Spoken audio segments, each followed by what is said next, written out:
अस्सलाम वालेकुम दोस्तों, आज की मेरी ये वीडियो बहुत अच्छी है और मुझे उम्मीद है कि इंशाल्लाह आपको जरूर पसंद आए। एक आदमी के पास बहुत खूबसूरत भेड़ें होती हैं, वो उनको जंगल में ले जाता है।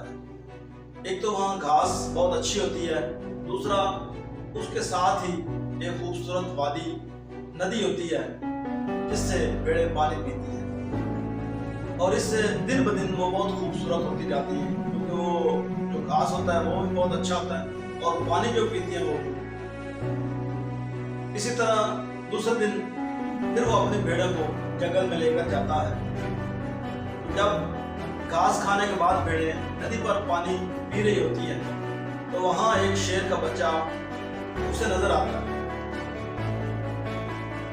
वो उस बच्चे को उठाता है और देखता है इधर उधर कहीं शेर उसे नजर आ जाए, लेकिन कहीं भी कोई शेर उसे नजर नहीं आता। वो काफी कोशिश करता है लेकिन वो नजर नहीं आता, क्योंकि बच्चा बहुत छोटा होता है। वो सोचता है अगर मैंने इसको इधर ही छोड़ दिया तो हो सकता है भेड़िए या जंगली जानवर की वजह से मार दे। वो उसको अपने साथ ही ले आता है। वो भेड़ों के साथ रहता है, उनका दूध पीता है और उनके साथ घुल मिल जाता है।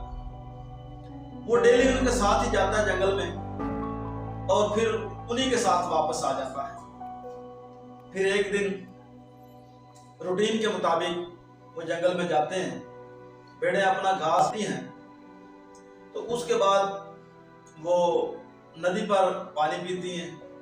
जब वो नदी पर पानी पी रही होती है तो दूसरी तरफ एक शेर बैठा होता है। जब वो देखता है भेड़ों को तो उनको खाने के लिए उनके पीछे भागता है। जो ही भेड़ों को पता चलता है कि शेर आ रहा है वो भी भाग पड़ती है। जो बच्चा होता है शेर का वो भी उनके साथ भागता है। जब शेर उनके पीछे जाकर देखता है ये तो भेड़ें भाग रही हैं मेरे डर से, ये शेर का बच्चा क्यों भाग रहा है, वो उन भेड़ों को छोड़ देता है। वो उसके पीछे भागता है, क्योंकि वो छोटा होता है और शेर बड़ा होता है, इसलिए वो उसको पकड़ लेता है। वो उसको कहता है मुझे ये समझ नहीं आती, वो तो भेड़े हैं मेरे खौफ से भाग रही हैं, तो आप तो शेर के बच्चे हो, आप क्यों भाग रहे हो? वो कहता नहीं मैं शेर का बच्चा नहीं हूँ। वो कहता तुम शेर के बच्चे हो। फिर उसको पकड़ता है और उस नदी के पास ले जाता है। उसको कहता है इस नदी के अंदर देखो। वो उस नदी के अंदर देखता है, उसे कहता है अपने चेहरे की तरफ देखो और मेरे चेहरे की तरफ देखो, दोनों बराबर है। फिर उसे ख्याल आता है ये तो बराबर है। फिर वो शेर आवाज निकालता है अपनी, फिर उसको कहता है तुम भी आवाज निकालो, और दोनों की आवाज जो है वो सेम होती है।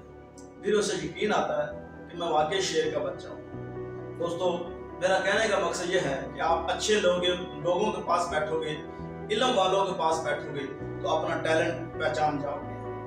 और मेरे अल्लाह ने सब इंसानों को एक जैसा पैदा किया है। कामयाब वही होता है जो अपने आप को पहचान जाता है। अस्सलाम।